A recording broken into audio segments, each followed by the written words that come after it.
Bandits. We're the world of Davenport.com.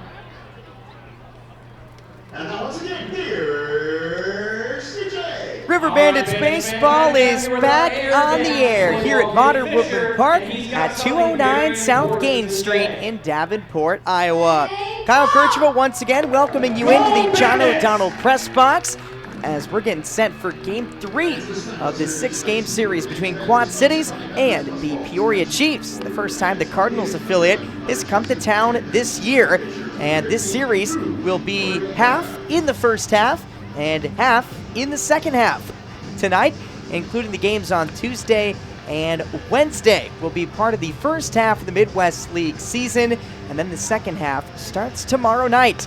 A 6:30 first pitch against the Peoria Chiefs to fire up the final 66 games of the regular season. Cruz Noriega's got the start for the River Bandits this evening, the 25-year-old right-hander from Venezuela, making his third start of the year. Cruz, as I mentioned during the pregame show, gave up 3 runs in 3 innings of relief against Beloit last week, but did pick up his first win of the season. One of the calling cards for him, the amount of strikes he throws. Although he gave up 3 runs in those 3 innings last week, he threw over 71% of his total pitches for a strike and has not walked more than 2 batters in a game since 2021. Now, there is a bit of a grain of salt to be taken there, as Noriega is returning from Tommy John surgery this season. His appearance for Quad Cities on May 10th, his first since coming back from the operation. So not only have the stats looked good, but it's been a feel-good story for the Venezuelan here in Davenport. Victor Scott II set to lead it off for the Peoria Chiefs. He'll be followed by Nathan Church and Aaron McKeithen to get the final bout of the first half underway. The opening pitch from Noriega is swung at and bounced towards second base. It's under the glove of Vaz. He pops it up in the air, and it's going to be an E4 to start the game. A leadoff base runner for Peoria. Well, that is certainly a bizarre way to start the game, just in terms of there being an error on the first play, but also because Vaz is a pretty sure-handed infielder. That's just his 3rd total error on the season. So it gets aboard some of the quickest wheels in the Midwest League for Nathan Church. First pitch from the stretch for Noriega is fouled off of Jensen's glove for strike 1. Here's how the defense is aligned behind number 15. From left to right in the outfield, it goes Hawley, Cross, and Town. Newton's at short, Vaz is at second base, Valdez at third, Paxton Wallace at first, and Carter Jensen behind the dish. Noriega with the 0-1. Breaking ball looped in the air towards left field. Hawley, a couple of steps back, reaching back, makes the grab, and that's the first out. So 1 away to start the game for Cruz Noriega after the man reached on an error. Now here is the right-handed hitting catcher, Aaron McKeithen, who is back in the 3 spot for Patrick Anderson, but playing defensively for the first time. He is the Chiefs catcher. Right on right, Noriega peers in and will throw over to first. Back with a dive goes Victor Scott II. He's played in each of the first 2 games this week for Peoria and has yet to steal a base, despite leading the Midwest League with 48 on the season. The pitch. There goes Scott. The offering inside, and there's no throw to second. Jensen lost the ball on the transfer. So right on cue, stolen base number 49 for Scott. And the double play opportunity goes away for Quad Cities in the top of the first. So a 1-0 count on McKeithen. A single and a walk in 4 at-bats yesterday. He's a .238 hitter on the season. The 1-0. There's a strike taken right down the middle. Robert Ginther III has got the home plate duties tonight.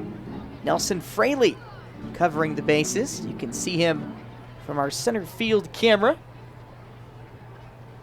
Peering in towards Noriega as he comes set at the belt. The 1-1.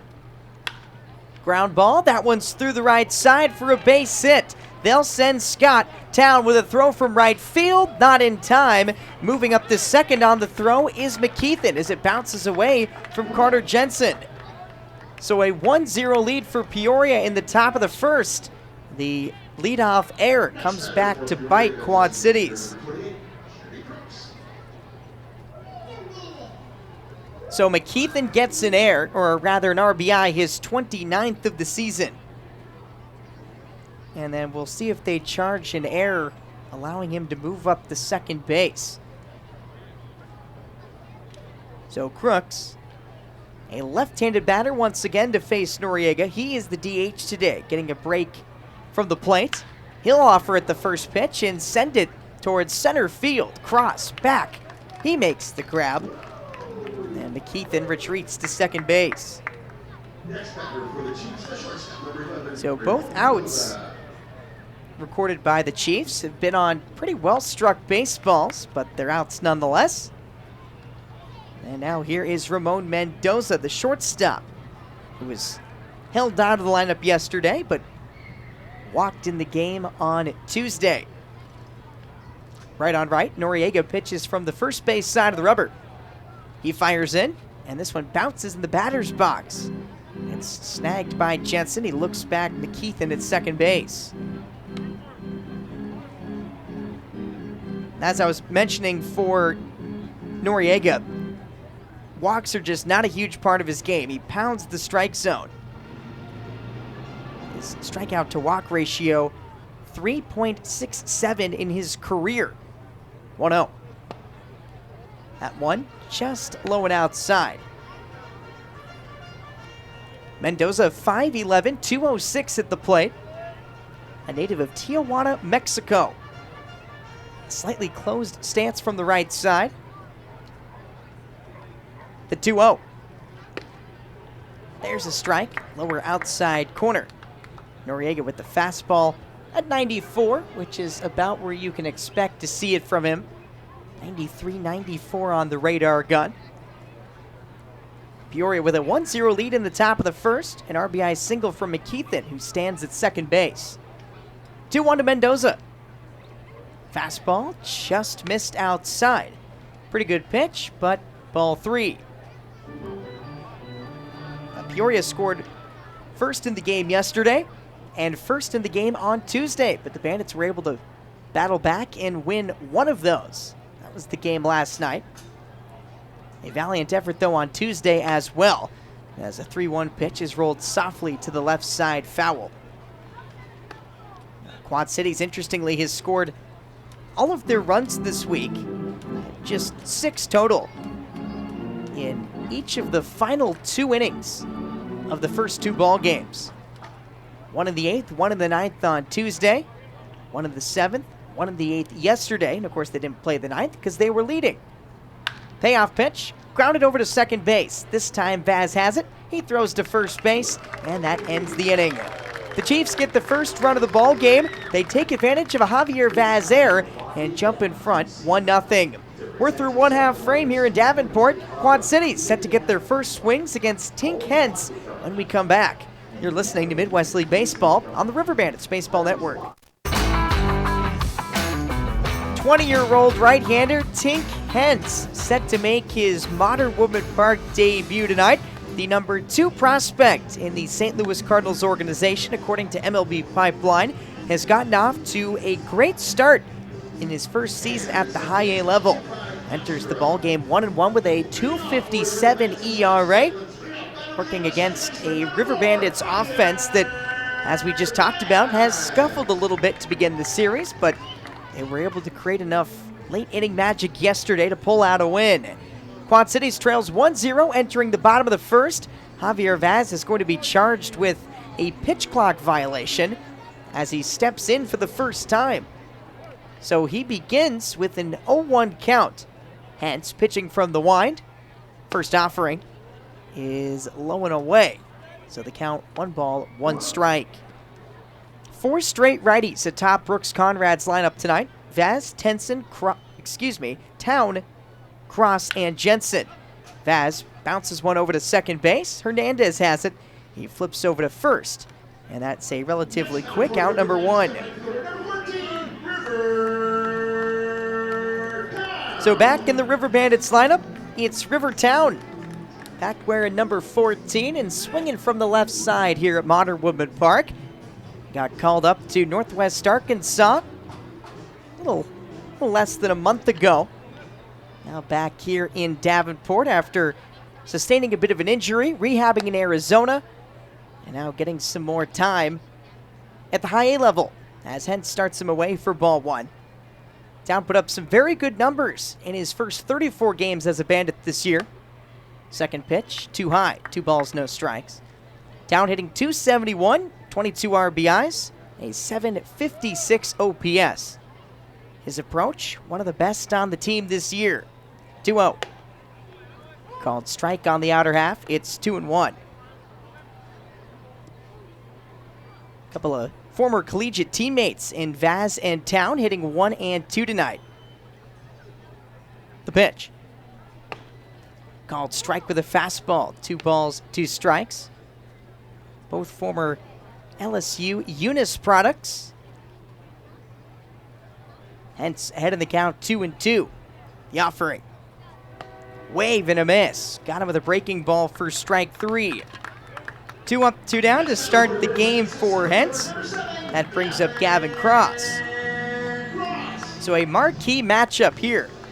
Hence the number 2 prospect in the Cardinals system. Gavin Cross, number 1 for Kansas City. Right on left, here's the pitch. Called strike on the outer half. Gavin's reached base twice in each of the first 2 games this week. A double and a single on Tuesday. A double and a walk last night as he swings and misses for strike 2. Beg your pardon, a single and a walk on Tuesday. Double and a walk yesterday. Hence, looking to quickly retire the Bandits in the first. The 0-2 fastball misses upstairs. Hence a second-round pick back in 2020. Taken in competitive balance round B by the Cardinals. The 1-2. Slashed over the screen on the left side, and that one crashes up into the sweet level.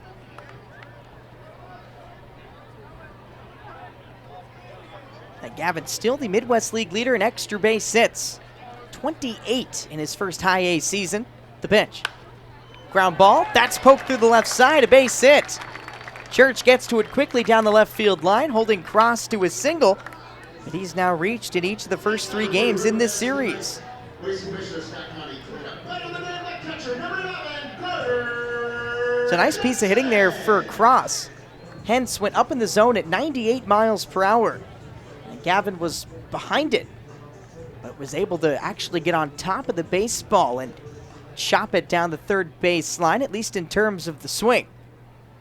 So a man on with 2 outs for Carter Jensen, taking his first hacks of the series. The pitch.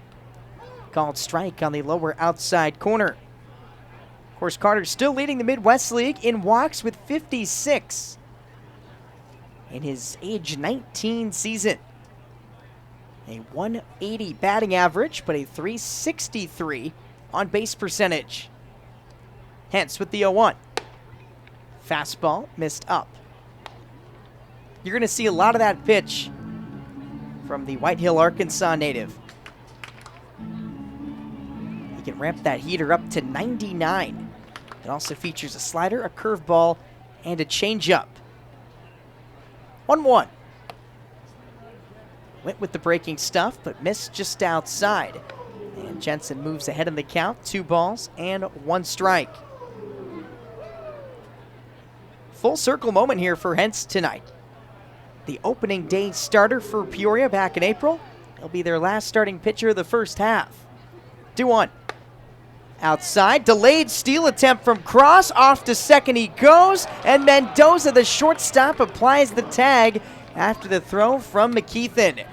Quad Cities has had one heck of a time on the base paths over the last week or so. Cross is caught stealing, and hence winds up facing the minimum. So Jensen will bat in the bottom of the second with a fresh count, but it's Peoria on top 1-0 after 1. One inning into the final game in the first half of the 2023 season, and it's the Peoria Chiefs with the early advantage tonight. 1-0 as they come to bat in the top of the second with Tovaline, Hernandez, and Francisco set to work against right-hander Cruz Noriega, who threw 13 pitches in the first frame, 9 for a strike, but gave up an unearned run on an RBI single from Aaron McKeithen. First pitch to Osvaldo Tovaline is a called strike one. 0 for 3 with a walk and a run scored yesterday. The only run scored of the ball game until the 7th inning as he fouls one over the left side for strike 2. By the way, there was a second error charge to Quad Cities in the first inning. The original error, an E4 on Javier Vaz, allowing Victor Scott to reach and start the game. And then a little bit later, McKeithen moving up to second base on the RBI single on an error from Carter Jensen, the catcher, who couldn't haul in the throw from right field. 0-2. That's high and away. 1 ball, 2 strikes. So Jensen now with 5 errors on the season. Leads the team in games played at catcher this year with 31. 1-2. Chopper foul off of Tovaline. Osvaldo, a .263 hitter this season. His 1 hit in the series. An RBI single on Tuesday, which, like his run scored last night, was the lone RBI swing in the opener until the 8th inning. 1-2. Shanked foul over the left side. We'll do it again. By the way, the first pitch temperature tonight, 89 degrees. Been right around 90 at each of the first 2 games of this series. The pitch. Breaking ball, chopped on the ground towards third base. First opportunity for Valdez tonight, and he completes the toss for out number 1. So Caden Wallace getting a night off from the field, just getting a night off in general. Not too often does he receive that. He will finish the first half having played in 62 of Quad City's first 66 games. First offering to Francisco Hernandez. That's fouled over the right side for strike 1. Francisco back in the 7th spot and manning second base as he was yesterday. 1 for 4 at the plate with a couple of strikeouts and a single. 0-1. Wave and a miss. Good slide piece from Noriega. And the count moves to 0-2. Cruz signed as an international free agent with the Royals back in 2018. He's been with Kansas City his whole professional career. As Hernandez chops one foul to the left side and stays alive. As I mentioned, he underwent Tommy John surgery in 2022.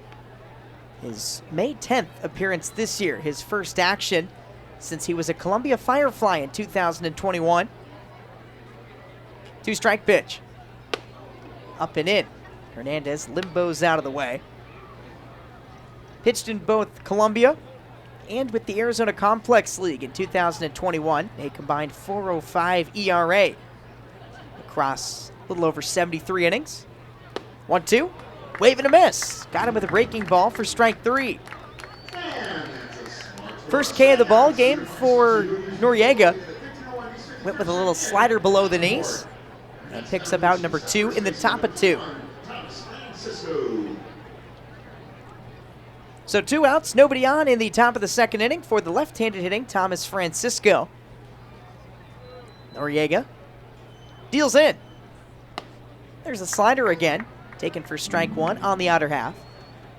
I mentioned the Bandits are back in the home white vests for the first time since 2022. 0-1, wave and a miss. No balls, 2 strikes. These jerseys being auctioned off tonight. Head to riverbandits.com to place a bid and own a piece of Bandits history. For Peoria, they're back in the same outfits they wore on Tuesday, the alternate powder blues with the road gray pants and the blue and red cap. 0-2. Broken bat, roller over to short. Javier Vaz has it. Correction, the second baseman Vaz. He'll field on a couple of easy hops and toss to first for out number 3.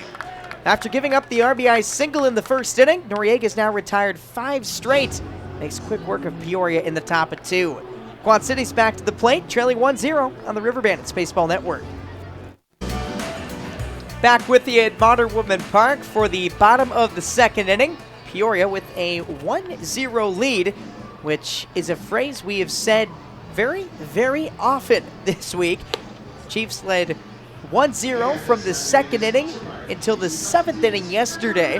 And in the opener on Tuesday, they led 1-0 from the 4th inning to the 8th inning.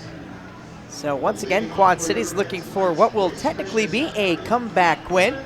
Put together 4 unanswered runs in the final 2 innings yesterday to even up the series at 1 win apiece. Carter Jensen, Paxton Wallace, Jack Alexander, the first 3 to hit against Tink Hentz here in the bottom of the second inning. Jensen was at the plate when Cross was caught stealing to end the first. Right-handed pitcher against a left-handed batter. Hentz from the wind fires a fastball low. Jensen able to check his swing as confirmed by Nelson Fraley.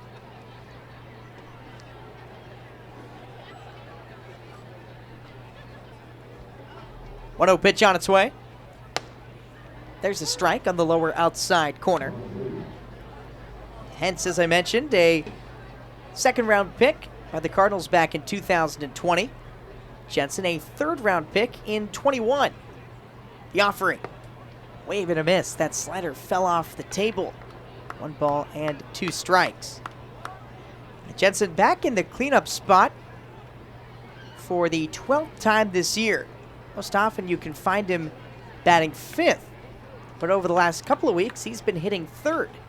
Brooks Conrad mixing up the order a bit here in the midway part of the season. 1-2. Fastball just missed outside. Robert Ginther III has not really given that to either pitcher so far, regardless of batter-handedness. Hentz with the 2-2. Wave and a miss. That's a swinging strikeout on that slider once again. Second K of the ball game for Hentz, and out number 1 in the bottom of the second inning. So 1 out, nobody on for Paxton Wallace, the eldest of the Wallace brothers. Paxton 24, Caden 21. Both right-handed batters though. Hentz's pitch. Fouled off the plate to the right side for strike 1. Paxton playing in his 22nd game of the season. Owns a .264 average with a .718 OPS.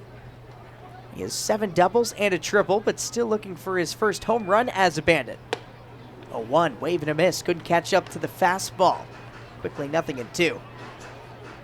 Hentz with 35 strikeouts in 35 innings entering play tonight.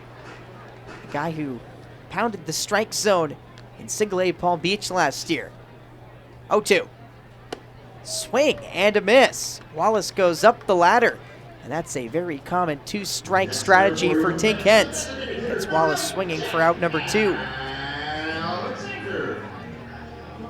When you can throw 98 up in the zone like that, you have quite the advantage. Hentz just took advantage of it there. Now he'll work right on right against Jack Alexander. The pitch. A strike on the outer edge. Jack not in the lineup yesterday, but did play on Tuesday. Went 0 for 4 with 3 strikeouts. Takes a slider outside for ball 1. In terms of the wind today, well, on Tuesday and Wednesday we saw it blowing in from left field, which is uncommon. 1-1, another slider. This one chopped foul. Today there's very little wind. And what slight breeze there is more or less blowing in. 1-2. Swing and a miss. Tink Hentz strikes out the side in order in the bottom of the second inning. He's got 4 strikeouts in 2 scoreless frames. On our way to the third here at Modern Woodmen Park, it's 1-0 Peoria.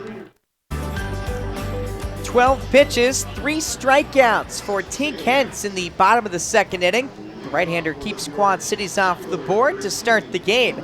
Now in the top of the third, Cruz Noriega pitching to Darlene Mokate. Moquete, excuse me. We've had troubles with that all start of the game. First pitch from Cruz is a called strike one. Moquete, spelled M-O-Q-U-E-T-E. Big open stance from the right side. Noriega deals towards him and misses low and outside. 1 ball, 1 strike. He's playing at just his 20th game this year for the Chiefs, batting .167. Noriega shakes off the first sign from Jensen, now delivers.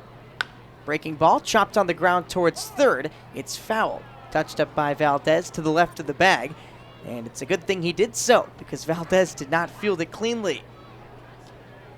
Quad Cities with 2 errors in the first inning tonight. They entered the ball game having not committed an error in this series, and with the top fielding percentage in the Midwest League at an even .980. It's kind of been a calling card for these Bandits teams in their history as a Royals affiliate going back to 2021. 1-2. Another chopper, this one towards the mound. Noriega fields, throws to first just in time. Moquete with some nice wheels hustling down the line, but Noriega takes care of him, and there's one away. So now 6 in a row retired by Noriega after the RBI single in the first inning. Victor Scott, the man who scored on that swing after reaching on the Javier Vaz error. Also stole his first base of the series beforehand. He's up to a league-leading 49 on the summer as he chops one foul towards the first base on deck circle. Quad Cities play Scott to pull the baseball to right field. Valdez, the third baseman, well off his bag. The pitch. Called strike on the lower inside corner. Scott, the number 28 prospect in the St. Louis Cardinals organization, according to MLB Pipeline. 0-2. Broken bat, roller to first base. Paxton Wallace fields it and wins the race to the base for the second out. Always a good idea to keep that guy off the base paths. And that'll bring up Nathan Church. By the way, just a little note on Victor Scott. On April 22nd against Fort Wayne, he stole second, third, and home, all in the same inning. He's got 1 stolen base tonight. First pitch to Nathan Church. That's low and in for ball 1. Church still with a top 3 batting average in the league. Currently sports a .316 clip. His 77 total hits are the second most among all high A hitters this season, but he likely won't have one here. He bounces out to Valdez at third base, and Cruz Noriega responds to Tink Hentz's bottom of the second with a 1-2-3, top of the third. That's 8 in a row retired by Noriega. The Bandits trailing 1-0 on the River Bandits Baseball Network. Bottom of the third here at Modern Woodmen Park. Kyle Kirchville once again welcoming you into Game 3 of the 6-game set between Quad Cities and Peoria. David Hawley, Shervin Newton, Enrique Valdez. The final third of Brooks Conrad's order, set to do battle against Tink Hentz, who has most certainly won the battle so far against Quad Cities. He's faced the minimum through 2 innings and has 4 strikeouts. First pitch to Hawley. Inside, ball 1. David playing in his 14th game as a River Bandit this season, in the midst of his 2nd stint at the high A level this season. 1-0 pitch. Foul back to the screen. 1 ball and a strike. Hawley was not in the lineup on Tuesday, but last night picked up a double to spark the Bandits' 3-run 8th inning rally. One of 3 doubles Quad Cities hit to lead off an inning last night as he takes low and inside. The Bandits took advantage of 2 of those leadoff doubles, plating runs in the 7th and then Hawley's in the 8th. 2-1. Broken bat, roller over towards third base. Tovalin, gloves, throws high to first, and Hawley's just out by a hair.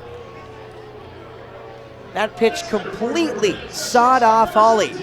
97 miles per hour on the inner half of the zone. And the bat broke in 2 with the barrel going all the way out to where Tovalin was at third base. But Chiefs infielder able to pick up the baseball and avoid the stick. Make a strong throw to first to get one of the fastest runners on this team. Look at that, just a clean break of that stick. So 4 in a row retired by Hentz as he faces Shervin Newton. The switch-hitting shortstop hits the ball high in the air towards right center field, but it will stay in the yard. Scott the second into the alley, makes the catch, and there are 2 outs. Boy, Shervin may have just missed that one. 99 miles per hour up around the hands. He turned on it, hitting it 101 to the alley. But he got under it just a pinch. So now here's Enrique Valdez, the left-handed hitting third baseman, getting his first start of the week. Saw him as a pinch runner briefly earlier in the series. First pitch, foul to the screen, strike 1. Valdez, a .227 hitter for Quad Cities this season. Couple of doubles and 3 RBIs. Hence, nods yes to the sign from McKeithen. Now deals the 0-1 and gets a wave and a miss on what looked like the changeup for strike 2. Hence, with 4 strikeouts in the game, needed just 13 pitches to K the side in the second. 0-2. Got him. Swing and a miss at almost an identical pitch.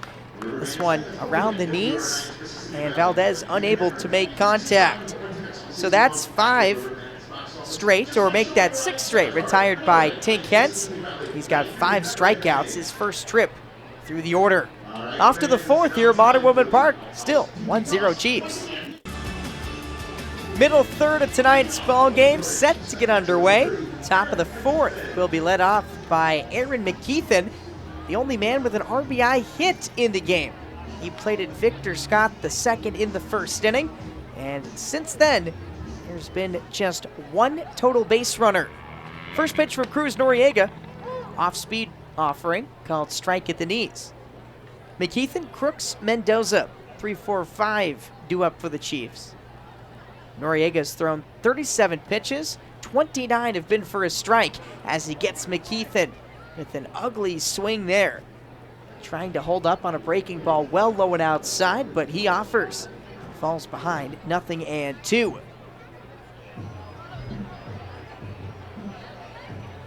Noriega, efficient and effective so far. The pitch. Another low and away slider. This time McKeithen lays off. If you look at the splits for Noriega, albeit a small sample size, but he has been nearly untouchable here at home. 1-2. That's a called strike 3 at the knees. 94 with the heat. McKeithen caught looking and on his way back to the dugout. Second strikeout of the game for Noriega. Out number 1 to start the 4th. Up for Cruz here at Modern Woodmen Park, a .79 ERA. On the road, .491. First pitch to Crooks. Slider taken for strike 1 at the knees. Crooks, a fly ball that was pretty well struck to center field back in the first inning, but it found the glove of Gavin Cross. The pitch. Chopper up the middle, the shortstop, Newton there to field it. Just for the left of the bag, he throws over to first in time for the out, and Crooks is retired. So Noriega taking a page out of Adrian Alcantara's book. Adrian worked a boatload of ground balls yesterday. And amongst the last 10 outs recorded by Cruz, 7 of them have been via the grounder. Here's Ramon Mendoza. First pitch slider, missed low and away to him. Mendoza, one of those ground balls, a bouncer to second to end the first inning. The pitch. That one just low. 2 balls, no strikes. No walks in the game so far. 2 combined hits. The one for McKeithen to drive in the game's only run, and a single by Gavin Cross in the first inning, as this ball is flared foul over into the party plaza for a strike.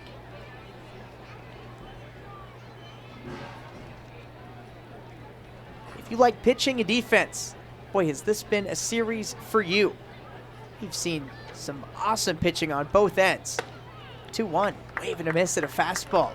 2 balls, 2 strikes.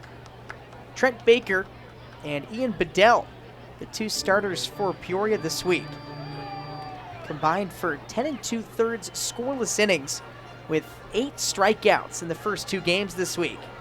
Mason Barnett and Adrian Alcantara, the Quad City starters, with 11 frames, giving up just 2 runs. Mendoza fouls one back towards the Bandits on deck circle. Count holds at 2-2. Really, the bullpens, the only ones responsible giving up runs so far in the series, and they've been fine. 2-2. Just away with the fastball. 95 on the radar gun, one of the quickest pitches of the night for Cruz, but he's unable to locate the zone. Still under 50 pitches in the game.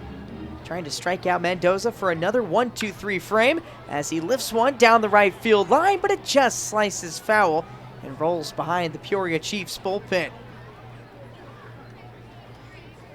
Noriega has retired 10 consecutive Chiefs batters after the RBI single from McKeithen.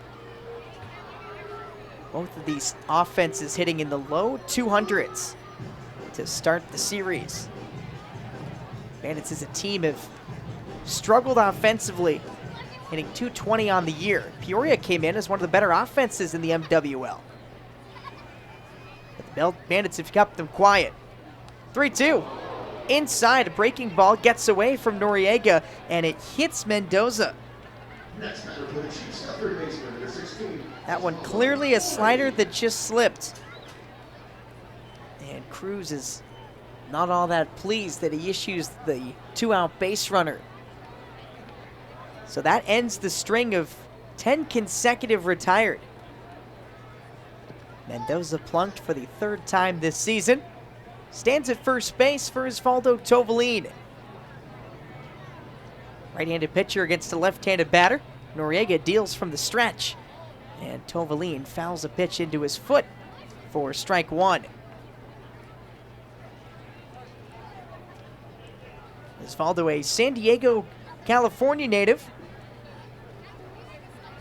His brother, Adrian, played 3 seasons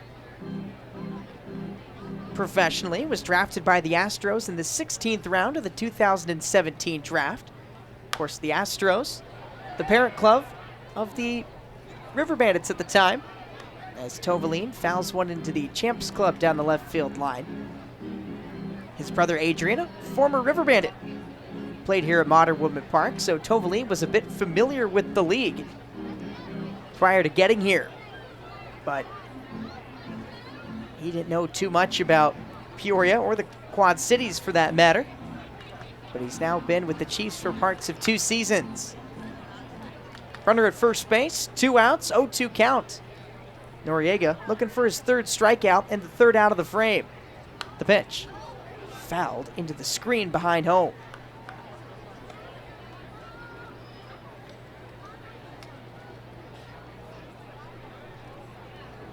The hit by pitch to Mendoza, bringing the first man on the base path since the opening frame. Noriega trying to strand him. 0-2 again. Chopper back up the middle.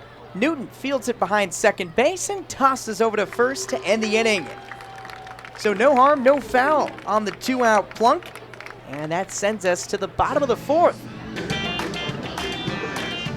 One of the best views in all of minor league baseball right there.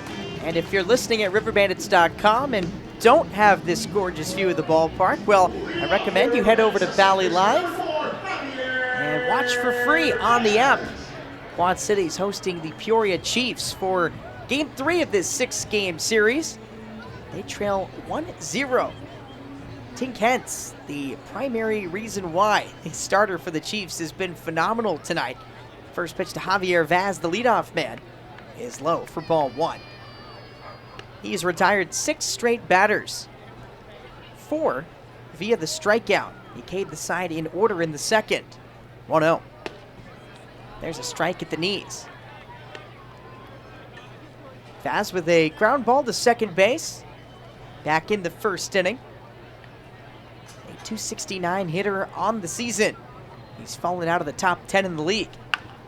Another ground ball towards second base. Softly hit.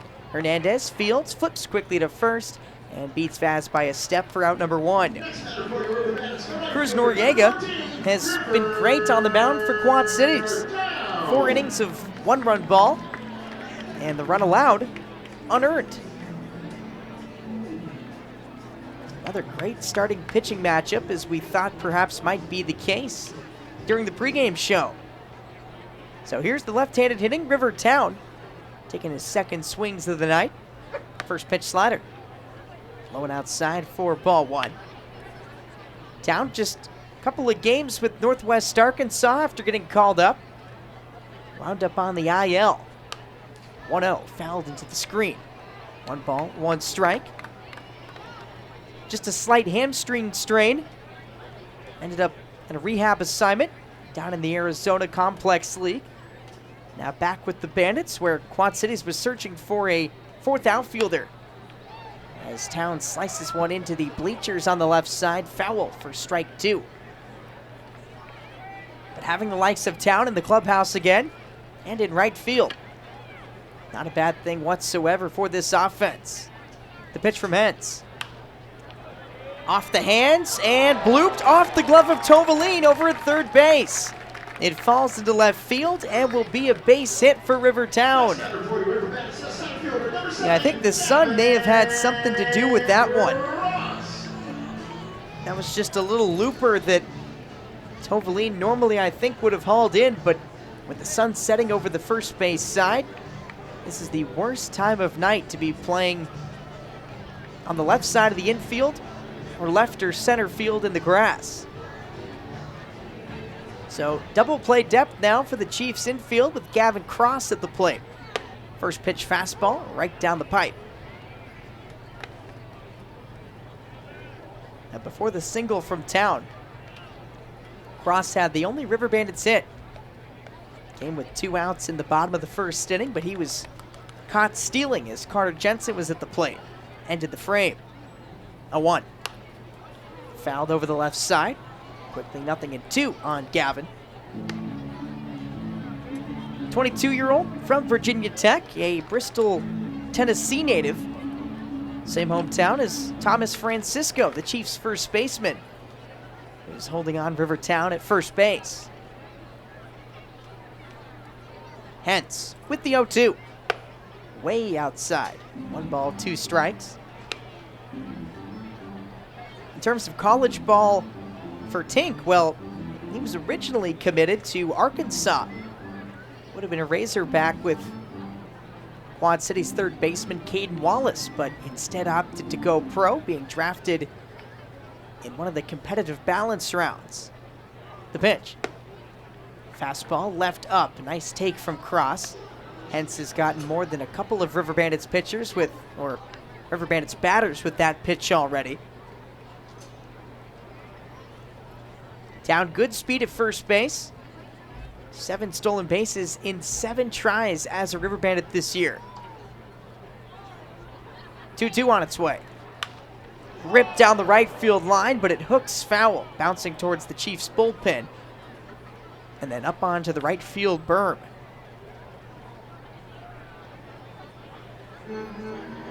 Catcher Aaron McKeithen heading out to the hill along with the first baseman Francisco and the shortstop Mendoza. They'll talk things over in this 2-2 count against Cross. Set to see his 6th pitch of the at-bat, which at the beginning of the year was a rare occurrence for Cross. But as the season has gone on, he has gotten supremely more comfortable in the batter's box. And in my mind, it's mostly evidenced by his approach with 2 strikes. He's worked a lot more walks, and he's just been a harder strikeout. Still leads the River Bandits with 85 in 62 games this year, but his walk total is now up over 30, and he's walked in 12 straight games. So trying to win this battle against Hentz. Right-hander ready to deal again from the stretch. Look towards center field, now with throw to first. Back with a dive goes Town. I wonder if Hentz was looking at the shortstop for perhaps a sign there to pick over. After the mound visit, perhaps that's what they had discussed, and he was looking for a signal. Why else would he be looking in that direction? 2-2. Check swing. Breaking ball missed low and inside, and it's a full count. Well, that's most certainly where Tink is looking. He comes set and then turns to Mendoza at short, who I think with the glove is giving Hentz a sign as to whether or not he should pick. He throws to first, and Town is picked off. A throw to the shortstop Mendoza, who races him back towards Francisco, and he applies the tag for the out. That is the second time in this series, and the second time in the last 2 games where Quad Cities has had a base runner picked off. And Town will be picked off / caught stealing, so he's nabbed on the base paths for the first time as a Bandit. So that is the second out of the inning. Second caught stealing of the game for Quad Cities. 3-2 to Cross. Tipped into the glove of McKeithen for strike 3. So just when it looked like Quad Cities may have had something going in the bottom of the 4th, a pickoff and a caught stealing is followed immediately by Hentz's 6th strikeout of the game. Peoria up 1-0 through 4 on the River Bandits Baseball Network. Quad Cities is out hitting the Chiefs 2-1 through 4 frames tonight, but both base runners picked off by Tink Hentz, or picked off or caught stealing. And neither one of them ever able to successfully make it to second base. So Cruz Noriega goes back to work in the top of the 5th. He's thrown just 54 pitches to get through 4 frames, giving up 1 unearned run with a pair of strikeouts. His first opponent in the frame, Francisco Hernandez, who chops one foul towards third for strike 1. Of course, Cruz has been a Swiss Army knife out of the River Bandits bullpen this year, serving as a spot starter, a short relief guy, a piggyback starter. So he's not totally stretched out to go 5 or 6 innings normally, as Hernandez takes strike 2. Although he's been efficient tonight, Quad Cities has a right-hander up in the bullpen. The pitch. Check swing. He went around clearly for strike 3. Hernandez upset that there wasn't at least an appeal of any kind, but it looked pretty clear to me, as was the case for Robert Ginther III. Third strikeout for Noriega, and the first out in the top of the 5th. So here's Francisco. Ground out victim back in the 2nd. The pitch. Check swing. Low and away, ball 1. Down in that third base bullpen, it looks like the right-hander Luis Barroso is the man warming for the Bandits. Swing and a miss from Francisco at the plate. Lively fastball from Noriega, still at 94 on the gun. Evens the count at 1. Third pitch of the AB. Another strike. This one called right down the middle. Noriega now at 60 pitches. 46 have been in the zone. The offering. Slider hit well towards left center field, slicing away from Cross, but he gets there in the alley and puts it away for the 2nd out. So from one Bristol native to another, Cross retires Francisco, his good buddy, and it brings up Darlene Moquete. See, I got it on the first try. He bounced out to Noriega in the 3rd inning, his first and only time up so far. The pitch. Called strike at the knees. Now, if Noriega can finish off this frame, both of Quad City's starters this week will have, or all 3 I should say, will have gone at least 5 frames, giving up 1 run or less. As Moquete takes low, 1 ball, 1 strike. This looks a lot like the River Bandits rotation from April and early May, one of the best in minor league baseball. This pitch chopped over towards second base. Faz near the bag. Fields throws to first, but it was hit too slowly for there to be a play. Not in time, and an infield hit for Moquete. Next man for the Chiefs is infielder number 5, Victor Scott II. So an infield knock for the 12th hit of the season for Moquete. And now Noriega will not be allowed to pitch to the next batter, Victor Scott II. Right-hander at 61 pitches on the night. And if pitch count weren't such a factor in the minor leagues, I bet Brooks lets him face Scott for a third time. But at the end of the day, it's all about process over results. And Noriega will point up to the skies and conclude what was a very, very solid start. Luis Barroso on the hill for the Bandits when we come back. They still trail the Chiefs 1-0.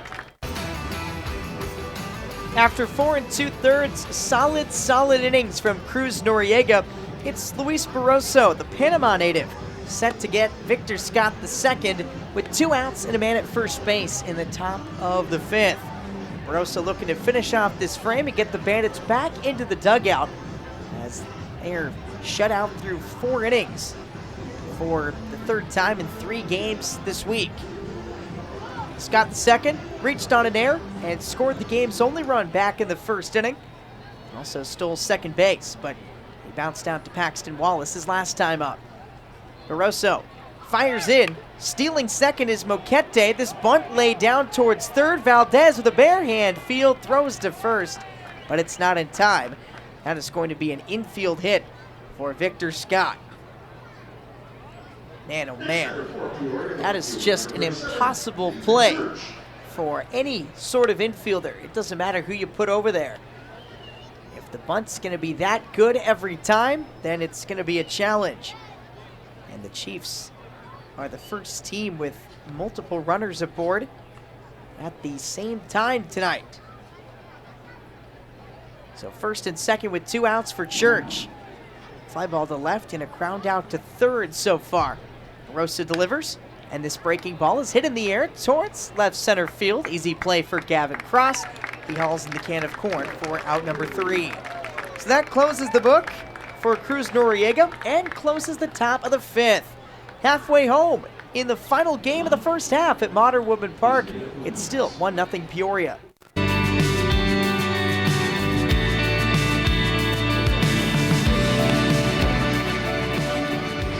As we welcome you back for the bottom of the 5th and the second half of tonight's ball game, we want to remind you that the jerseys the Bandits are wearing tonight will be auctioned off after the ball game for a really, really good cause. Head over to the River Bandits website, that's riverbandits.com. Click on the big graphic on the middle of the home screen and place a bid on one of these retro jerseys to benefit the Quad Cities Community Foundation. Tink Hentz on the mound to begin the bottom of the 5th. His first pitch to Carter Jensen is rolled over to second base. Hernandez has it. He flips to first for a quick out number 1. All the proceeds that go to the Quad Cities Community Foundation will go to the QC Disaster Recovery Fund, which was activated earlier this month to support Quad Cities nonprofits, which are supporting households impacted by the collapse of 324 Main Street in Davenport. So support a great cause and some of Quad Cities' own, and get yourself a piece of River Bandits history. The last set of threads sporting the red, gold, and black color scheme. 0-1 count to Paxton Wallace, just swung and missed through a first pitch fastball. Second offering from Hentz, sliced foul over the tent over in the Party Plaza, quickly strike 2. Hentz has been flat out masterful.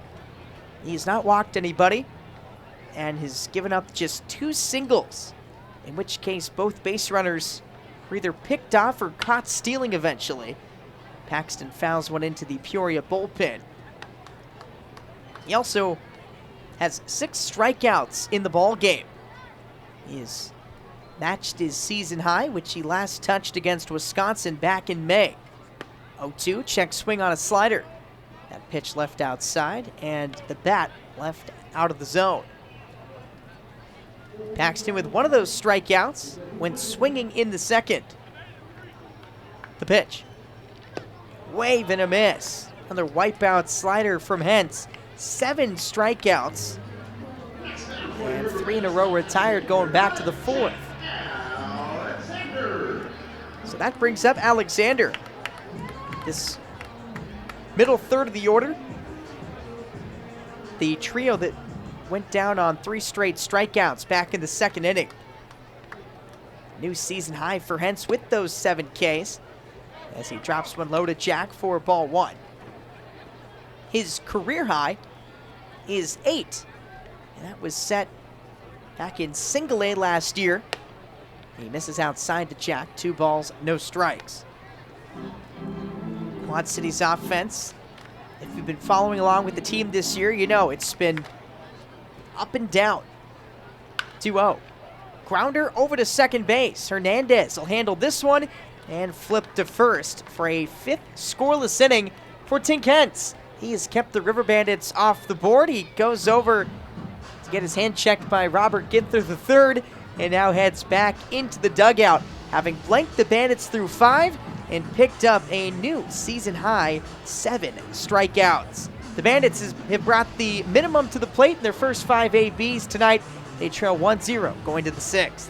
As has been the case for many a hitter this season, the River Bandits have been baffled by Chiefs starter Tink Hentz.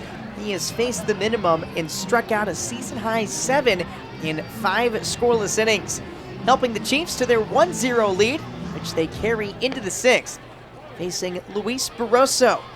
Right-handers got McKeithen, Crooks, and Mendoza due up. First pitch inside, and it hits McKeithen. I think it just skimmed past his elbow. So that is the second hit batsman for the Peoria Chiefs tonight, the first to lead off an inning.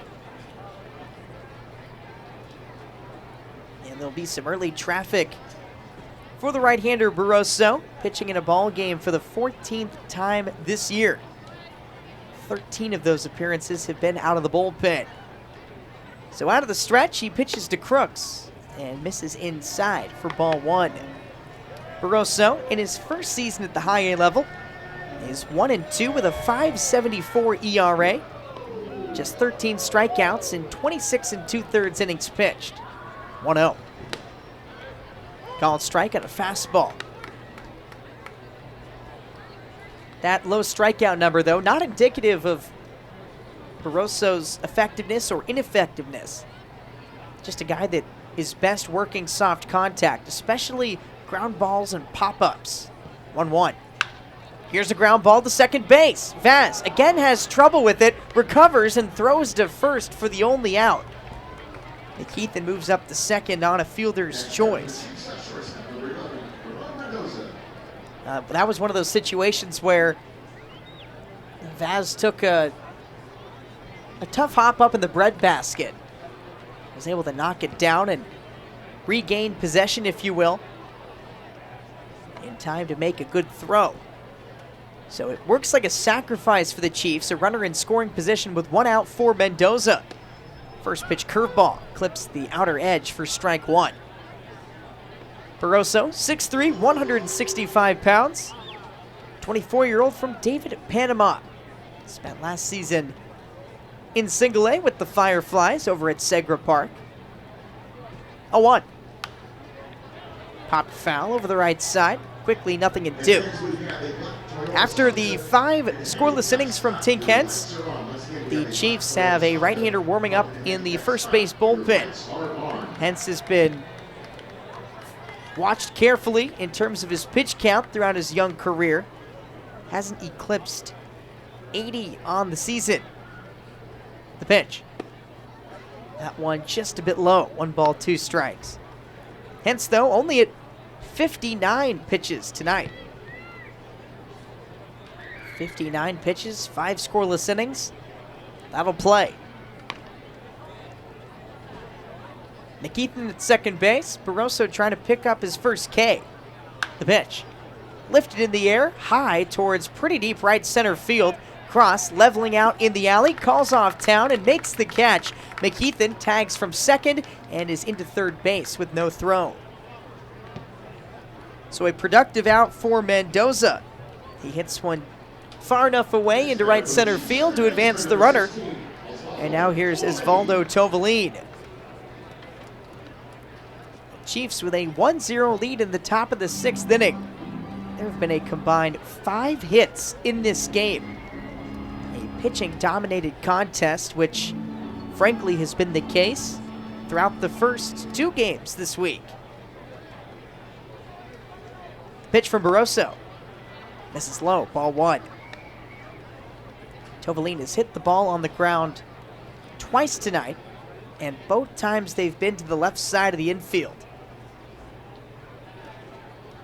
A 713 OPS for the San Diego native. He's driven in 29 RBIs this year. That's tied for the best mark on the team, and now he's at 30. He lines one straight back up the middle for a base hit, and it's 2-0 Chiefs. So Tovalin, the first Peoria guy to hit the 30 RBI mark this year. And a little 2-out offense extends the Chiefs' lead by double. Tovalin had the only RBI swing for the vast majority of the game on Tuesday. Comes through in the 6th tonight as the inning is extended for Hernandez. And he takes outside for ball 1. Barroso has now given up runs in 5 straight outings going back to the end of May. 1-0 pitch. There's a strike at the knees, 1-1. He was the pitcher on the hill when the Beloit Skycarp walked off the Bandits back on June 17th at ABC Supply Stadium. That was his last outing. 1-1. Wave and a miss. Hernandez out in front of a breaking ball, and Barroso moves ahead in the count. 1 ball, 2 strikes. Hernandez has already struck out 2 times this evening, both against Noriega. Luis with a throw to first. Back with the dive goes Tovalin. It'll be interesting to see if Peoria turns to the bullpen in the bottom half of this frame. Their starter, Tink, has been lights out. The pitch. Soft serve towards right field. River Town, though, has got a play on it. To his left, he makes the grab and ends the inning. Not before the Peoria Chiefs extend the lead to 2-0. An RBI single from Osvaldo Tovalin. And as I peer down towards the Chiefs bullpen, the right-hander continues to throw and is on his way towards the pitcher's mound. Sure enough, Peoria goes to the pen with a 2-0 lead. Bottom of the 6th up next. After 5 scoreless innings from Tink, Patrick Anderson goes to the bullpen and comes back with the right-hander Andrew Marrero. First pitch to David Holly tonight, bounced over to third base. Tovalin's got it, a throw across the diamond to first, in time for a quick out number 1, as Holly bounces out to Tovalin for the 2nd time tonight. So 1 pitch, 1 out for Marrero, who's in a contest for the 20th time this year. 0-5 with a 5.79 ERA. 32 strikeouts in 23 and now 2/3 innings pitched. He'll get Shervin Newton now with 1 out, nobody on. Switch hitting shortstop, bats left, and will take outside for ball 1. The final line for Hentz, one of his best of the year. 5 scoreless frames, 2 hits, no walks, a season-high 7 strikeouts as Newton launches a ball deep to right. Moquete leaps at the wall, and it's gone! Shervin Newton blasts off for the 2nd time in this series, and he gets the Bandits on the board here in the 6th. 102 off the bat, 370 feet over the right field deck. So Shervin Newton starting to showcase some of the pop we saw early on in the season. He's now up to 4 homers on the year as Enrique Valdez is hit with the first pitch he sees. and will toss the bat aside. So all of a sudden, Quad Cities has ended the shutout possibility and has moved the tying run to first base with 1 out. The Bandits have had a proclivity for the late game rally in this series. But they're getting the party started a little bit sooner than they have in the previous 2 games. And that's not a bad thing. So a man at first base for the top of the order. It's leadoff man Javi Vaz. Marrero's first offering to him. High and away for ball 1. Marrero, 5'9", 207. A former Yukon product, drafted in the 18th round by the Cardinals in 21. The pitch. Slider taken for a strike at the knees. And that is the best offering in Marrero's arsenal, according to many. He was awarded the Best Slider Award, if you will, by Baseball America. Best slider in the Cardinals organization. 1-1. Wave and a miss. That's strike 1 on Vaz, rather strike 2. Javi's hit the ball on the ground twice tonight. Both have gone to the second baseman. Hernandez and his partner up the middle, Mendoza, set to turn 2 with Valdez at first. He's got a big lead. Vaz chokes up on the bat. 1-2 sliders taken in the dirt. Ball 2. Marrero with an ERA at 5.79 this year, but really it was just a poor month of April that's inflating that total a bit. A 324 earned run average in May, and in June, mark of a very respectable 257. Although he has given up runs in each of his last 2 outings, and now last 3, including the homer. A throw to first base. Back with a dive goes Valdez. And he came into the bag a little bit awkwardly. Francisco had to reach behind him to make the catch.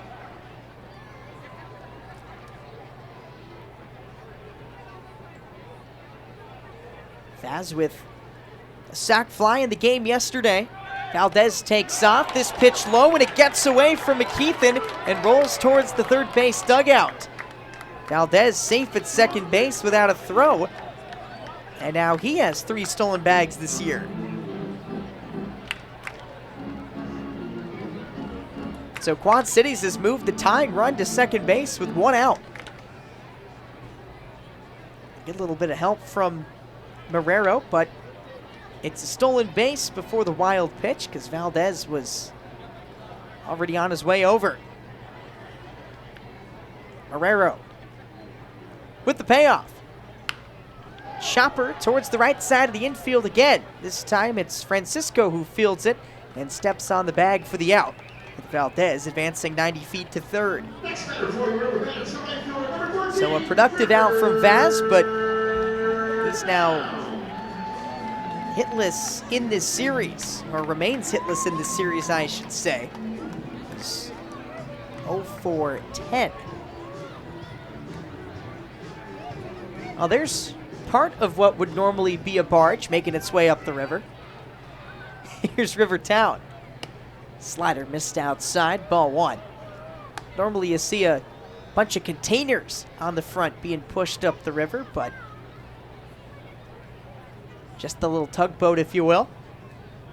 Town, a single and a strikeout in his return to the Bandits' order. 1-0 pitch, chopped weakly to the right side. First baseman Francisco fields it and steps on the bag to end the Quad Cities rally.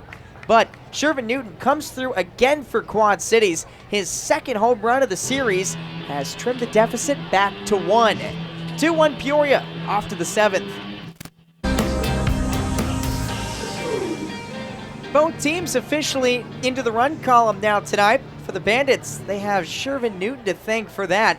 He had a homer earlier in the series on Tuesday and trims the deficit back to 1 tonight with a solo shot in the bottom of the 6th. Top of 7, Thomas Francisco leads it off against Luis Barroso. He'll dribble the first pitch towards Vaz at second base, and that's how he's retired for the first out. there have been a lot of first pitch swings in this ball game tonight. And that is a good one for Barroso, who gave up a 2-out RBI single to Tovalin back in the top half of the 6th, which briefly gave Peoria their 2-run lead. So now right on right, Moquete steps back in and takes a strike on the lower outside corner. He's 1 for 2, a single back in the 5th. Ended up being an infield hit, chasing Cruz Noriega from the game. He fouls one off the end of the bat over the right side. It bounces off the sweet level and down into the seating bowl. Count 0-2. Now Louis now closing in on 20 pitches in the game. 13 have been for a strike so far. He delivers. It's in the dirt. 1 ball, 2 strikes.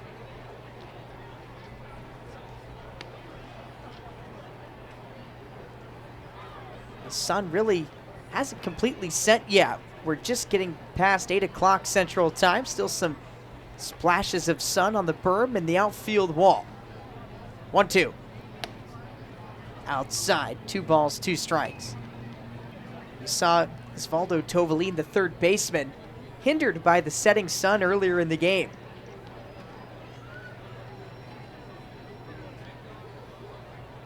Two. Check swing. He didn't go. And this one's low and outside, back to the backstop. Count goes full. Barroso trying to avoid allowing his third base runner make that his fourth base runner in an inning and 2/3 today. A couple of singles and a hit batsman. The payoff. Hit in the air towards deep right. Town back at the fence, and he'll watch it go. Darlene Moquete with an opposite field homer over the right field fence. And the Chiefs answer with a dinger of their own to retake a 2-run lead. It's 3-1. Second homer of the season for Moquete. And for Barroso, the 6th home run he's given up this season. His 3rd in 4 June appearances. So just as the Bandits had cut it back to a 1-run deficit, Chiefs have scored in back-to-back innings as Scott sharply hits one over towards second base. Sliding stop for Vaz, and the throw to first in time as a stretching Wallace keeps the toe on the bag. Scott nearly punched that one through for his 2nd hit of the night, but Javier Vaz redeems himself for an error earlier in the game and brings up Church with the bases empty and 2 outs. The best time to face him. First pitch from Barroso. This one hit towards the opposite field. Valdez, the third baseman, can't make the catch in foul ground. Tried to go basket style near the wall, and it ricochets off of him. That's a really tough grab over there. Can't really fault Vaz for not hauling that one in, or excuse me, Valdez. So it ends up just being a strike on Church, who has been pretty quiet in this series. He had a couple of hits in the game yesterday, but both were singles. And he was hitless on Tuesday and is hitless tonight as he drives the ball towards right, but Rivertown makes the grab and flips it up into the seats after recording out number 3. That's one of the better swings of the night for Nathan Church, but Town hauls it in, and the Bandits will look to stretch it out, again trailing by 2 on a solo shot from Darlene Moquete. 3-1 Chiefs, bottom of the 7th coming up. A solo home run from Darlene Moquete puts the Chiefs back in front by a pair. 3-1 entering the bottom of the 7th inning. Kyle Kirchhoff welcoming you back into Game 3 of this 6-game series between Quad Cities and Peoria.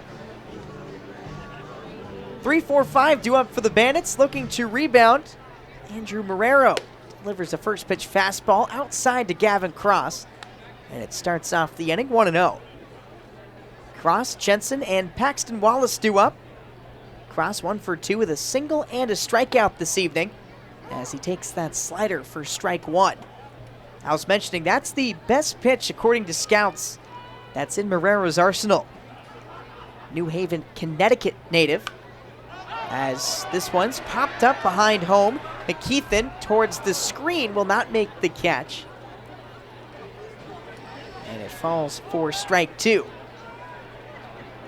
Marrero, the former pitcher of the month in the Cardinals minor league system back in August of 2022. He led all Cardinals minor leaguers in ERA a season ago with a 1.27 ERA. An elite late game option for Palm Beach down in the Florida State League. Had 11 saves to help the Cards that year. 1-2 to Cross.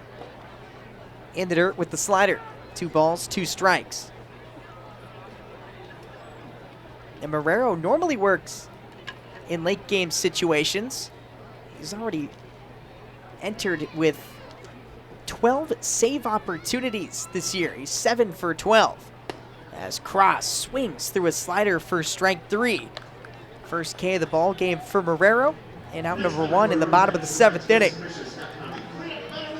Quad Cities hitters have now struck out 8 times in the game. 7 courtesy of the Chiefs starter Tink who was phenomenal tonight. 5 scoreless innings, 2 hits, no walks, and the season high 7 strikeouts. First pitch to Carter Jensen. Wave and a miss. An ugly hack for strike 1. Slider had him totally fooled off the lower inside corner. Second pitch from the right-hander. That's outside. Jensen had one of those strikeouts. Went down swinging against Hentz in the 2nd. Bounced out against him in the 5th. 1-1. Sharply hit, but foul. Just past Chris Nelson in the first base coach's box. Like a statue. Former first-round pick didn't budge, and look at him. He's thanking the heavens, puts his hands up. He's not phased. 1-2. That ball low. And if you're ever feeling down, just go hang out with Chris Nelson. Even if you can't talk to him, just sit in the stands and watch the guy. He's just in a world of his own and constantly in a great mood. 2-2 pitch. Swing and a miss. Another devastating slider from Marrero. Back-to-back strikeouts on that pitch here in the bottom of the 7th inning. So Shervin Newton hit the homer against Marrero back in the last inning, but since then, Marrero has hit a batter and retired 4 straight. First pitch to Paxton Wallace. He goes with the slider, and that one misses. Ball 1. Paxton, 2 strikeouts. 1 in the 2nd, 1 in the 5th. Both against Hentz. The pitch. Swing and a miss. There's the slider. Boy, you know it's coming. You know he's throwing it. And it just doesn't matter. You can see why people are so high on this man's bender. 1-1. There it is again. Called strike on the inner half. Paxton was leaning out of the way. Does he go to it a 4th straight time against the Wallace? The pitch. He does, but it's left blown away, and he doesn't chase. 3-1 the lead for Peoria in the bottom of the 7th inning. This was the frame in which Quad Cities scored its first run of the game last night en route to a comeback dub. 2-2. In the dirt. Tried to get Wallace to chase again, but no cigar.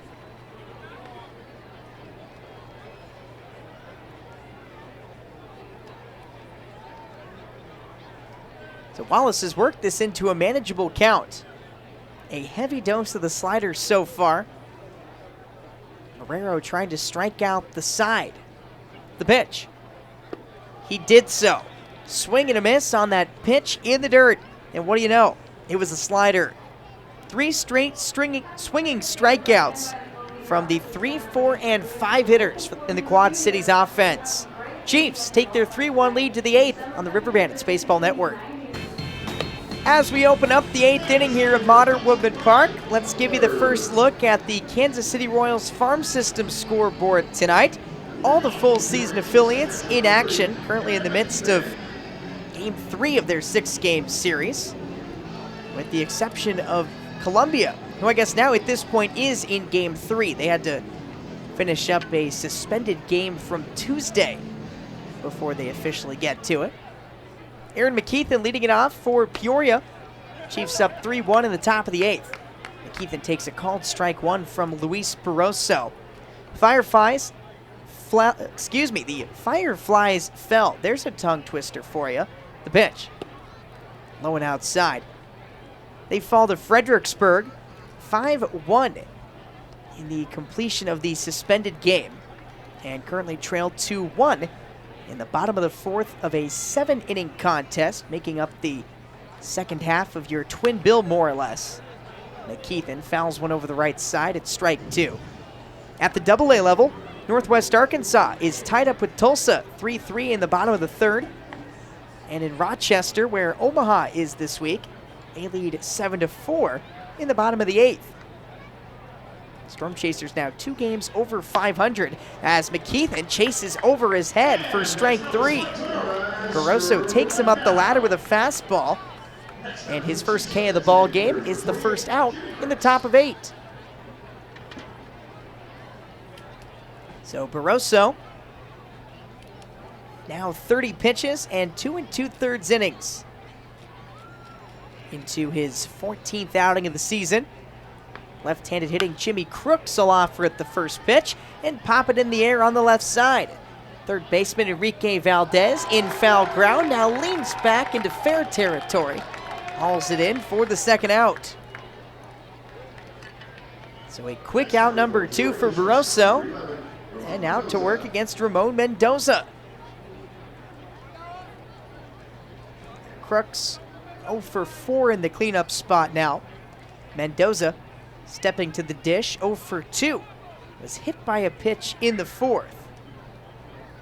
One of 2 hit batsmen for the Chiefs tonight. Barroso's first pitch dropped right down the middle for strike 1. That slider at 85. Chiefs out hitting Quad Cities 5-3. The Bandits with the game's only 2 errors, and both of them came in the first, as Mendoza fouls one off of Carter Jensen, the catcher. Robert Ginther III, the home plate umpire, gives him a chance to shake it off. We'll be sure to give you the updates from the Midwest League scoreboard once we get to the bottom of the 8th inning. Of course, this game, or all these games tonight, meaningless in terms of the first half playoff race, as Mendoza lifts a ball towards left center field. David Hawley and Gavin Cross there, and it's the center fielder who takes charge and ends the inning. First 1-2-3 frame of the night for Luis Barroso, also his first scoreless frame. Takes us to the bottom of the 8th with the Chiefs still up 3-1. New pitcher on the hill for the Chiefs. It's the right-hander Roy Garcia. He takes over for Andrew Marrero, who gave up the only run of the game to Quad Cities thus far. Jack Alexander, the first opponent to face Garcia. It's first pitch foul for strike 1. Marrero goes 2 innings, allowing 1 run on a hit, no walks and 3 strikeouts. The hit, a solo shot by Shervin Newton in the bottom of the 6th, but Quad Cities trails 3-1. Second pitch to Alexander, low and outside for ball 1. Jack 0 for 2 with a strikeout and a ground ball so far, as Garcia deals in a slider and gets a whiff for strike 2. Roy, 5'11", 227, native of the Dominican Republic, playing at the high A level for the first time in his career. The pitch. Chopper on the ground towards third. Tovalin charges, gloves, and throws to first. 1 away. Let's get you your first look at the Midwest League scoreboard tonight as everybody wraps up the first half of the season. Great Lakes has a 9-4 lead over West Michigan. Top of the 8th there. In Dayton, the Lake County Captains are looking for some revenge after being shut out by Dayton yesterday. Captains up 7-0 in the top of the 7th. First pitch to David Hawley is a called strike. Over at Four Winds Field in Indiana, South Bend with a 4-1 lead over the Fort Wayne Tin Caps in the bottom of the 8th. A 1 breaking ball, that's another called strike. It looked like a 12-6 curveball dropping on the lower inside corner. Holly asks for time. Over in Cedar Rapids, the Colonels have a 4-3 lead over the Beloit Skycarp. Middle of 6th there. And in Wisconsin, T-Rats and Lugnuts tied up at 3 in the 6th. 0-2, check swing, and Holly went around for strike 3. Nelson Fraley rings him up on the appeal. So a ground ball from Alexander and a 3-pitch strikeout of David Holly. Roy Garcia has picked up right where his predecessors left off. Bandits offense has been utterly silent tonight with the exception of this guy, Shervin Newton, who had launched his 2nd home run of the series, 4th of the season, over the Royals deck in right field. First pitch, low and in, ball 1. After 3 innings from Luis Barroso, Quad Cities has Anderson Paulino warming up in the third base bullpen. Second offering to Newton, check swing, he clearly went around. Nelson Fraley again with the indication down the first base line. Great to see Newton starting to showcase some of that pop he alluded to early on in the year. 1-1. Another one hit far, this one towards left field. Church racing into the corner, reaching out, sliding, and making the catch. Nathan Church ventures into foul ground and makes one of the best defensive plays of the night. He perhaps took away another extra base knock for Shervin Newton and helps retire the Bandits 1-2-3 in the bottom of the 8th. Quad Cities has brought just 4 over the minimum to the plate tonight. They trail 3-1 as we go to the 9th. Somehow, already in the 9th inning here at Modern Woodmen Park, the Peoria Chiefs still with their 3-1 lead over the Quad Cities River Bandits. They'll have 6, 7, and 8 due up against the newly entered Anderson Paulino. Right-hander takes over for Luis Barroso, who gave up a pair of runs in 2 1/3 innings of relief. Anderson from the wind. First pitch to Tovalin. Taken high, ball 1. Roy Garcia made quick work of Quad Cities in the 8th inning. Got Alexander to bounce out, struck out David Holly on 3 pitches, and then got some help from Nathan Church, who made a great catch to potentially take away extra bases from Shervin Newton. As Tovalin lifts the ball into the Bandits bullpen, and Holly can't track it down. It ricochets off the toe of his glove. Holly with a route that took him over the pitcher's mound. And perhaps that threw off some of his balance. He was unable to look it into his glove. So Tovalin ends up with new life as he walks back and picks up the bat along the first baseline. Holly catching his breath in left field. Osvaldo 1 for 3 with an RBI single back in the 6th. That gave the Chiefs a 2-0 lead at the time. Paulino ready to pitch. 1-1. Scooped in the air towards left center field. Gavin Cross has been busy over there tonight. He ranges over and makes the catch for the first out. 23rd outing of the year for Paulino. He now ties Wander Arias for the most appearances among Bandits relievers this year. He's 0-2 with a 3.29 ERA, but after some amazing months of April and May, he's trying to dial it back in June as he gets Francisco Hernandez whiffing for strike 1. In June, Paulino with an 11.12 ERA in 5 2/3. Broken bat on the 0-1. This one lined through the right side for a base hit. Another completely broken bat here at Modern Woodmen Park, but this time it is a base hit for Peoria. Hernandez now 1 for 4 with that single. Barrel of the bat picked up on the left side by the River Bandits bat boy. He'll take it into the first base dugout. First base runner for the Chiefs in this inning, and their first since the Moquete homer in the 7th. Double play depth for the Bandits infield. Thomas Francisco taking swings. He'll take this pitch inside for ball 1. Paulino giving up 2 total runs, 1 earned in an inning and a third against Beloit back on June 17th. The pitch. Called strike at the knees. Paulino entered the month of June 6 for 6 in save opportunities. But in 5 appearances in June, he has blown all 3 save opportunities.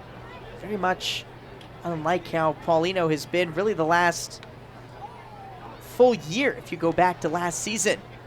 As Francisco dives back to the first base. Chiefs up 3-1, out hitting the Bandits 6-3. They've not committed an error in the field. Quad Cities with both of the game's errors in the first. Francisco sends one in the air towards the bleachers on the left side, and it lands in the seats for strike 2. Paulino, 24 years old, from the Dominican Republic. An international free agent signed by the Royals back in 2017. He and catcher Cale Emshoff, Cale getting the night off. The only 2 River Bandits to play in Quad Cities in each of the 3 seasons as a Royals affiliate. 1-2. Fastball grounded towards the right side, foul. And boy, Anderson is getting that pitch up today. Just threw 99 on the previous heater. And of course, as we mention every time Paulino pitches, we saw him break 102, or rather touch 102 up in Great Lakes earlier this season. Francisco looking to snap an 0 for 3 at the plate. Another 2-strike offering is bounced towards first. Wallace gloves to second for 1. Over to Paulino at first, and the throw is over his head and off the dugout. And so that means Francisco gets second base. So safe at first on a fielder's choice, and then up to second on what'll be Quad City's 3rd error of the game. Good work from Wallace to get the 1 out. Paulino, I don't know if he just whiffed the catch or if Newton threw it over his head. We'll see how they rule it, but either way, a 3-error game for Quad Cities. And those have been pretty rare this season. So an important insurance run for Peoria at second base with 2 outs. And Darlene Moquete at the plate, where he's 2 for 3 with a homer his last time. First pitch, low and away, ball 1. And now Carter Jensen, the catcher, wants a word with Paulino. Valdez and Shervin Newton will join the conversation from the left side of the infield. They're going to charge an error on Shervin Newton. It's just his 2nd of the season. Well, the Bandits were harmed by an error in the first inning. It was the very first batter of the game who swung at the very first pitch, Victor Scott II. The ball that Javier Vaz was unable to field led to him reaching, stealing second base, and then scoring on the Aaron McKeithen RBI single 2 batters later. Bandits trying to not let a defensive miscue harm them again. Set to resume. 1-0 pitch to Moquete is low. It gets away from Jensen, but Francisco stays put at second base. Tomorrow night, we'll feature Game 4 of the 6-game series between Quad Cities and Peoria. David Sandland, the standout down in Single-A Columbia, will make his High-A and River Bandits debut against Dionysus Rodriguez, a returner from last year's Chiefs squad. 1-4 with a 4.69 ERA. 2-0 pitch from Paulino. Out of the stretch, he deals home. That one misses low and inside. A slider at 89. Well, that's one of the cool things about Paulino. He features that super high velocity fastball, but the slider is up in the 87 to 89 range, and any pitch with that kind of movement, tough to hit. Paulino, time called. He was set to pitch, and wow, it's going to be an automatic ball 4. A pitch clock violation on Anderson, who lost track of the clock, and now Derek Lewis is going to go out and meet with him. So an auto ball 4 puts runners at first and second with 2 outs in the top of the 9th inning. Quad Cities can ill afford to give up any more Chiefs runs. They only lead 3-1 And although the Bandits' offense has sparked for late-game rallies in each of the first 2 games this week, it's not really a sustainable formula to remain down by multiple runs going into the final frames. You got to tip your cap to the Peoria Chiefs pitching staff this week. It's just been phenomenal. They've given up 1 run on 3 hits with no walks and 11 strikeouts in 8 innings. And although Quad City's pitching staff has been as good as it's looked in weeks, it's just not been enough to match the near perfection from the Cardinals affiliate. So after the conversation on the hill disperses, Paulino goes back to work against Victor Scott II, leadoff batter for the Chiefs, swinging it for the 5th time tonight. First pitch, fastball gets away from Jensen, rolling to the backstop. Both runners will move up 90 feet. So after the automatic ball 4, the first pitch after the mound visit is a wild one. And it's 2nd and 3rd with 2 outs. Quad City's getting a little sloppy here in the final game of the first half. Not something Brooks Conrad, I'm sure, is thrilled with in that third base dugout. Scott, a run scored, a stolen base, and a single tonight. The 1-0 to him. Again in the dirt, but this time Jensen stops it. Scott hitting .289 on the season. That's the 4th best mark in the league. The man above him, Nathan Church, with the 3rd best mark, hitting .316. But Church and Scott, 1 and 2 in the MWL in total hits. 77 for Church, 72 for Scott. And when you've got those guys hitting 1 and 2, you're going to have opportunities to plate runs.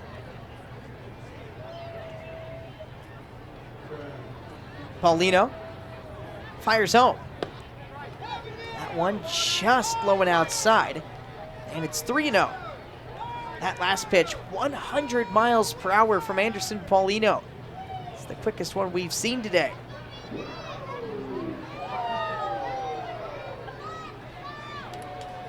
First base is unoccupied. 3-0. Now occupied. Ball 4 after the 2-out walk of Scott II. Nobody warming up in the River Bandits bullpen, at least at the moment.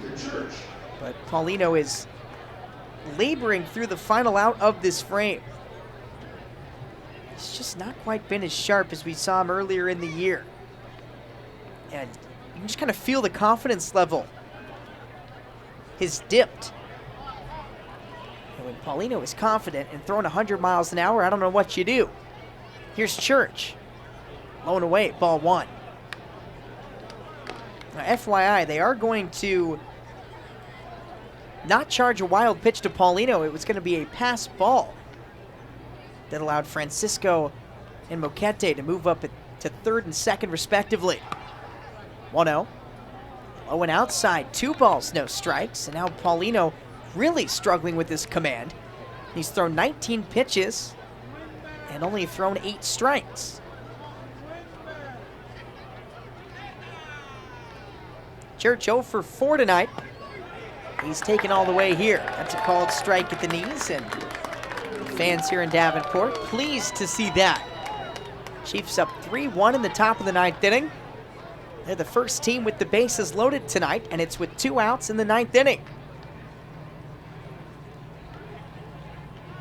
2-1. That ball low. 3 balls, 1 strike. No place to put Nathan Church. Nathan's driven in 29 RBIs this season. 2nd most on the team behind Osvaldo Tovalin, whose RBI in the 6th gave him 30. The 3-1. Ground ball, punch through the left side for a base hit. It'll score Francisco. Moquete on his way home. The throw from left is not in time. It's a 5-1 Chiefs lead on a 2-run single from Nathan Church, the new Chiefs RBI leader. So sure enough, the air, the pass ball, they all come back to hurt Quad Cities. And now they trail by 4 in a game where offense has not been their calling card. So Scott moves up to second. Church is at first base for the first time tonight. And now here's McKeithen, who had an RBI single earlier in the game. Right on right. First pitch fastballs, called strike one.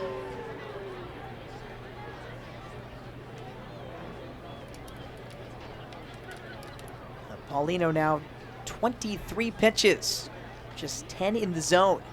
The offering, both runners go. This pitch is low, and there's no throw from Carter Jensen. And now Carter showing some frustration behind home plate. Quad City's just looking out of sync tonight. So give Scott his second stolen base of the night, his 50th of the season. That leads the league. 1-1. Wave and a miss. Good slider dipping away from McKeithen. For Church, that is his 11th stolen base in 21 tries this year. Pitch. Check swing. Did he go? The appeal down. No swing.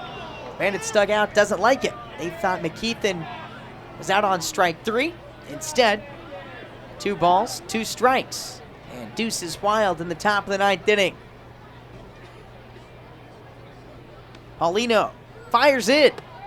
Breaking ball is taken up and inside, and the count runs full.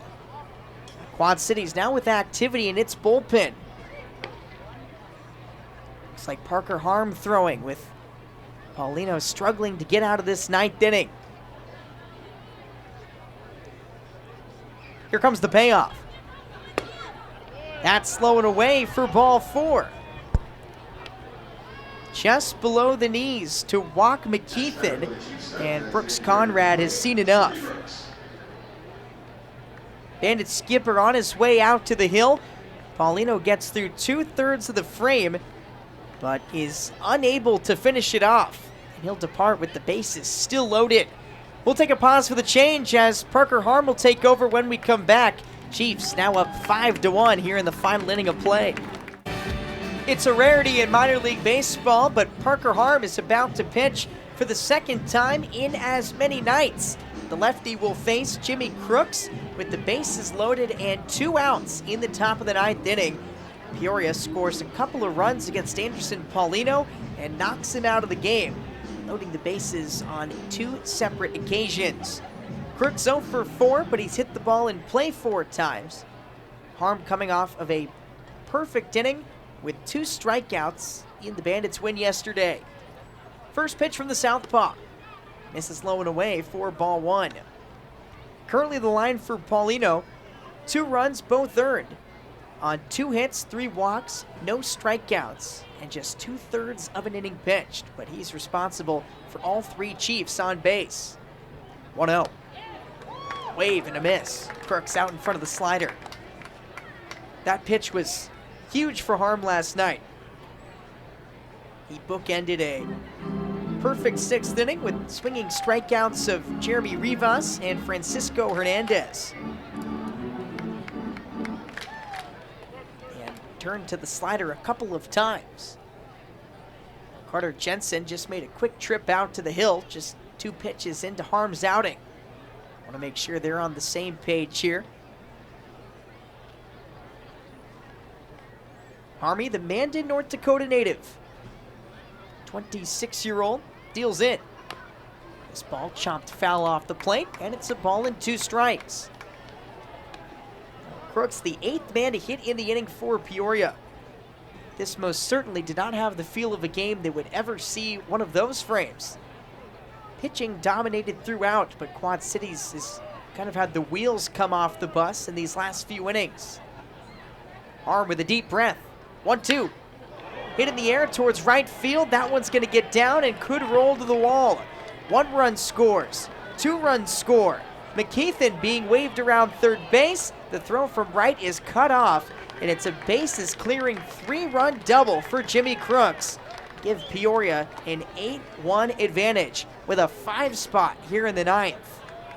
Next batter for the Chiefs, the shortstop. Boy, oh boy, does that feel like it came out of nowhere.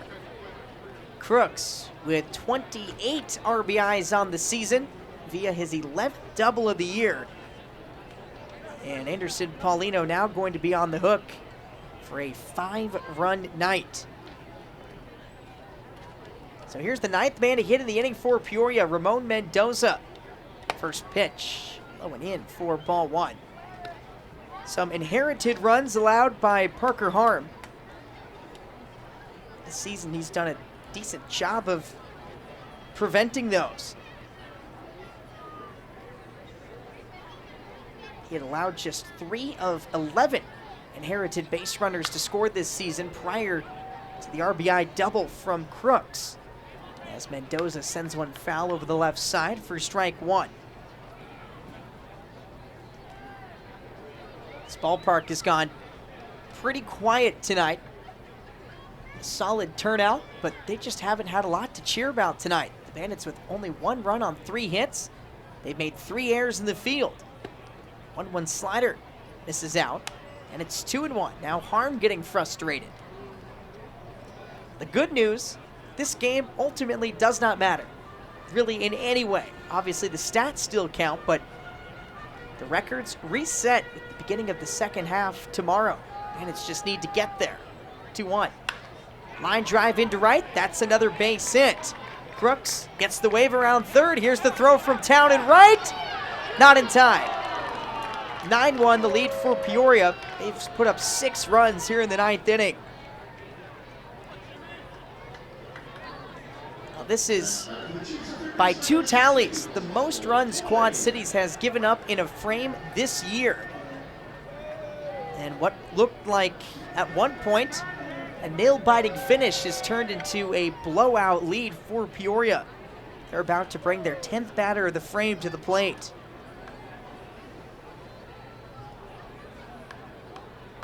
So now here's Osvaldo Tovalin. He flew out to start this inning. Drove in a run back in the 6th when this was a bona fide pitcher's duel. Left on left, the advantage for Harm. First pitch slider. Catches the lower outside corner for strike 1. Ramon Mendoza with his 17th RBI of the season over at first base. Not being held by Paxton Wallace. The pitch. Another slider. This one hit well towards center. Cross on the move back. He can't get there. This one to the wall as well. Mendoza will score from first base, and the Chiefs have scored 7 in the 9th. It's 10-1. What on earth is going on at Modern Woodmen Park? Next batter for Peoria, the second baseman, Francisco Hernandez. That is the 4th straight RBI hit for the Peoria Chiefs. Parker Harm now 10 pitches into this inning, and he's given up 3 consecutive RBI knocks. So now here's Hernandez. First pitch, swing and a miss at a fastball for strike 1. This game just very unlike Quad Cities. Probably a good thing that they're just going to throw it away and come back to the ballpark with a fresh start tomorrow. Hernandez with a single earlier in this inning. He was taken out on the fielder's choice. He takes a slider on the outer edge for strike 2. And now Harm a strike away from putting an end to this dreadful frame. Peoria all of a sudden with 10 runs on 10 hits. It was 3-1 seemingly 5 minutes ago. The pitch. Outside, 1 ball, 2 strikes.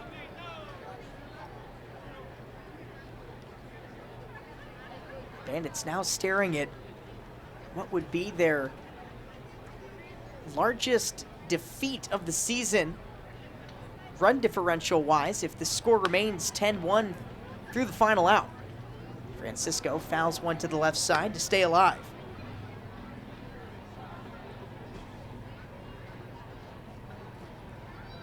Harm throwing strikes. That's the good thing. 9 of his 13 pitches have been in the zone. 1-2. Shanked foul. This one over the right side. And Francisco Make that Hernandez stays alive. It goes either way. Francisco Hernandez followed by Thomas Francisco in the batting order, so it's a win-win situation. Armed with those high black socks, getting the sign along the third base side of the rubber. He delivers. Looped in the air, shallow left. Holly right there. He's got it, and that finally ends the inning. The Chiefs bring 11 batters to the plate in the top of the ninth. Quad Cities gives up a season-high 7 runs in the frame. 10-1 going to the bottom of the ninth on the River Bandits Baseball Network. Despite what the scoreboard says, lots of good energy here in the ballpark tonight. Got to hand it to these fans who have stuck around through what was at one point a tremendous pitcher's duel and is now turned into not the prettiest baseball game you'd ever see.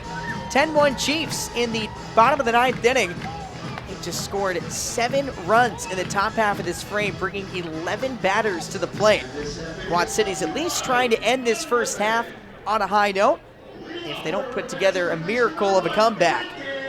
Their comeback skills really being tested. Quad Cities fell 3-2 in the game on Tuesday, but rallied in the late frames. Yesterday, they scored 4 runs in their final 2 at-bats to overcome a 1-0 deficit, which they had had through the first 6 innings of the game. But now they need to score 9, with 3 outs to work with in the bottom of the ninth inning. Roy Garcia, the right-hander who quickly dispatched with Quad Cities in the bottom of the 8th inning, looking for the final 3 outs. He'll start off against Enrique Valdez, the left-handed hitter. First pitch, swung at and sent in the air towards left center field. Church waves off Scott. 1 pitch, 1 out. Well, there have been quite a few of those tonight. And unfortunately, the Bandits have been on the wrong end of it more often than not. So Valdez 0 for 2 with a hit by pitch. And now Vaz, who's 0 for 3 with 3 ground balls to the right side of the infield. Garcia deals home. Called strike right down the middle.